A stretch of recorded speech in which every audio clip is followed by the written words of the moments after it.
بسم اللہ الرحمن الرحیم۔ رسول اکرم صلی اللہ علیہ وآلہ وسلم نے فرمایا کہ اسلام پہ 5 ادوار آئیں گے۔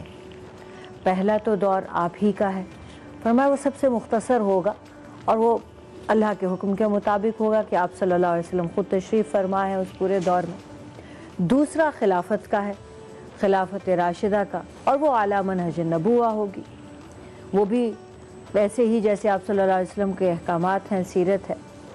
تیسرا دور جو ہے، اور یہ پہلے دونوں دور مختصر ترین ہوں گے، تیسرا دور جو ہے وہ خلافت کا آ جائے گا، خلافت سے ملوکیت کی طرف آ جائے گا، مگر پھر بھی فیصلے قرآن پر ہوں گے، پھر بھی فیصلے قرآن پر ہوں گے، اور وہ یوں سمجھ لیجئے کہ وہ 800 سال رہا، اس میں ملاوٹ ہو گئی ملوکیت کی، اس میں منافقت کی بھی ہو گئی، اس میں اقتدار کی ہوس بھی آ گئی، لیکن پھر بھی مسلمانوں کا رعب دوسری قوموں پر تھا۔ چوتھا دور جو ہے وہ ذلت، رسوائی، زوال کا ہوگا، اور وہ طویل ترین ہوگا جس میں ہم آج ہیں۔ صحیح، ایک منٹ، ایک عثمان کال کر رہے ہیں لاہور سے، ہم یہیں سے جوڑیں گے بات۔ جی عثمان، السلام علیکم۔ جی وعلیکم السلام سر، کیسے ہیں؟ الحمدللہ رب العالمین، آپ خیریت سے؟ جی الحمدللہ، اللہ پاک کا کرم شکر ہے سر، میں آپ کا بہت بڑا فین ہوں، بہت بڑا آپ کا فالوور ہوں سر، آپ کی بہت اچھی باتیں کرتے ہیں، اللہ آپ کو ہدایت دے، جیتے رہے۔ آپ کوئی سوال کرنا چاہیں ہماری شخصیات یا جس موضوع کے حوالے سے؟ سر میں آپ کے لیے کہ آپ بہت روحانی شخصیت اور بہت ہی اچھا بولتے ہیں، لا حول ولا قوت الا باللہ العلی العظیم۔ اور سر بس آپ سب سے یہی التماس ہے کہ آج کے جمعے کے حوالے سے سر کوئی اس کی فضیلت بتا دیں۔ جی ٹھیک ہے، جی بہت شکریہ عثمان، جیتے رہیے، شکریہ جی۔ آپ چوتھا دور ذلت اور رسوائی کا، جی، اور اس میں وہی بات جو وہن آ گیا، وہن، دنیا کی محبت اور غیر قوموں کا اس پہ ہم پہ ٹوٹ پڑنا، جیسے کہ حضرت صوبان والی حدیث سنائی ہے، اور پھر اتنی مار پڑے گی قرآن چھوڑنے کی وجہ سے، سیرت چھوڑنے کی وجہ سے، اتحاد نہ ہونے کی وجہ سے، اپنی اپنی پڑی ہونے کی وجہ سے، فرقہ بندی آ جانے کی وجہ سے، اور دنیا کی محبت کی وجہ سے کہ غیر قومیں ہمارے سارے اثاثے لے جائیں گی، حتیٰ کہ ہمارا اخلاق اور ہمارے معاملات اور ہماری سیرت پاک کی بہترین خوبیاں ان کے قوانین میں اور ان کے اخلاق میں اور ان کے روزمرہ دیکھتے ہی رہیں گے اور سراہتے بھی رہیں گے۔ ہاں جی، اور ہم صرف دعائیں کرتے رہ جائیں گے ہر جمعے کے دن، اور کبھی کبھی رو بھی لیں گے اور کبھی کبھی شرمندہ بھی ہو لیں گے، اور پھر ویسے کے ویسے ہو جائیں گے کیونکہ یہ تیرا فرقہ، یہ میرا فرقہ۔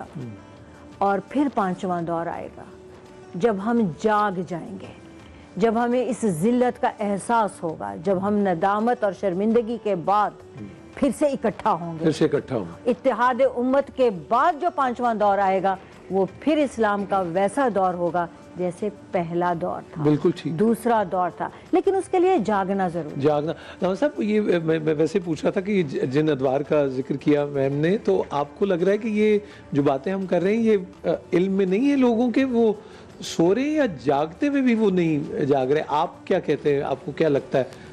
بسم اللہ الرحمن الرحیم۔ دیکھیے، جمعے کے حوالے سے بھی ہماری گفتگو ہوئی، آج جمعہ المبارک کا دن ہے۔ خود سورہ جمعہ کو اگر آپ ملاحظہ کریں اور ہمارے سامعین اس کو پڑھیں تو اس کے درمیانے حصے کے اندر اللہ سبحانہ و تعالیٰ نے یہود کو مخاطب کر کے کہا ہے، یا ایھا الذین ھادوا ان زعمتم انکم اولیاء للہ من دون الناس فتمنوا الموت ان کنتم صادقین۔ اے یہودیوں، اگر تمہیں یہ گمان ہے کہ تم اللہ کے بڑے قریبی ہو، اس کے دوست ہو، تو تمنا کرو موت کی۔ ابھی ڈاکٹر صاحب جیسے بیان فرما رہے تھے کہ اللہ سے محبت کا دعویٰ سچا ہی جب ہوگا کہ جب آپ موت کی تمنا کریں۔ تمنائے موت الگ چیز ہے، موت میں پڑ جانا الگ چیز ہے۔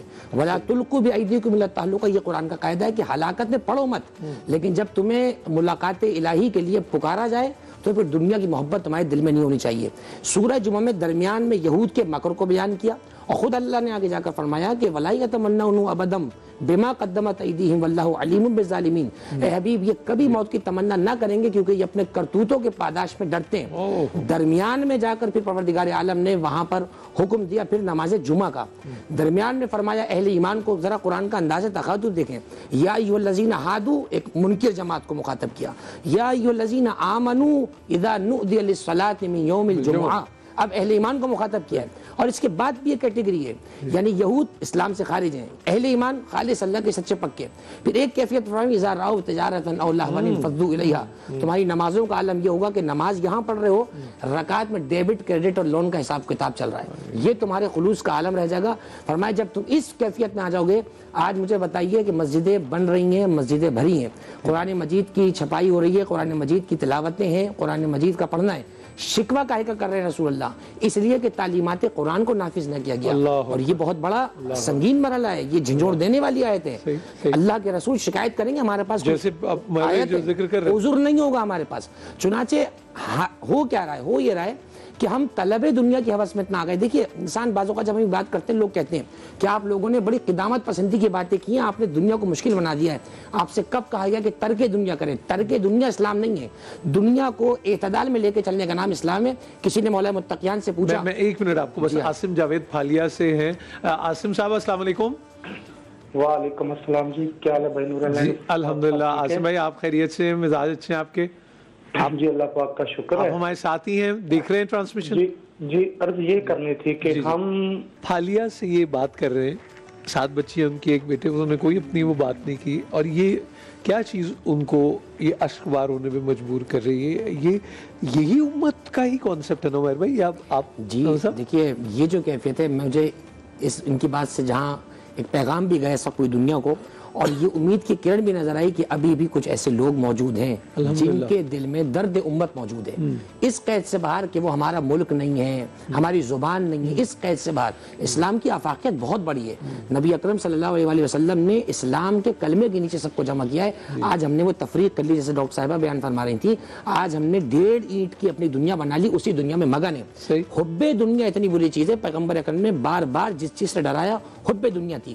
مولا امیر المومنین فرماتے ان الدنیا ذل زائل، دنیا ایک ختم ہونے والا سایہ ہے۔ ایک مقام پہ مولانا نے فرمایا کوشش کرو تم دنیا میں رہو، طلب دنیا تم میں نہ رہے۔ کشتی پانی میں رہے تو ٹھیک، پانی کشتی میں ہے کہ کوشش یہ کرنا ہے کہ ہمیں طلب دنیا کی طرف نہیں جانا ہے، آسائش دنیا جو اللہ نے حلال نعمتیں رکھی ہیں اس کی حدود میں رہتے ہوئے ان لوگوں کے لیے دعائیں خیر بھی کرنی ہے، اور دست دعا کو بلند کر کر احتجاجی سطح پر، اخلاقی سطح پر، افرادی سطح پر بھی ہمیں کردار پیش